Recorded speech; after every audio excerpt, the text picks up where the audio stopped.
Have you ever wondered what small electrical mistakes could turn your home into a fire hazard? Today, I'll share 5 common electrical mistakes people make at home and how you can avoid them. Number 1. Overloading sockets. Plugging too many appliances into one outlet might look harmless, but it puts stress on your wiring. This can cause overheating and even start a fire. Number 2. Using damaged extension cords. If your extension cord is frayed, taped up, or bent, it's a ticking time bomb.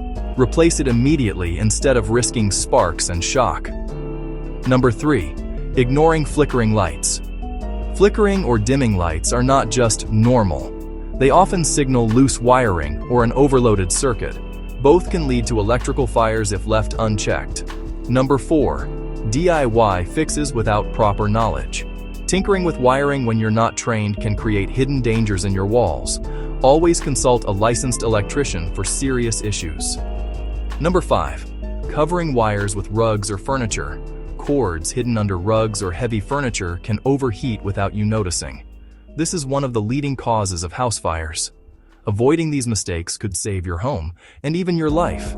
If you found this helpful, don't forget to like this video, subscribe to the channel, and turn on the notification bell so you never miss important safety tips. Stay safe, stay powered.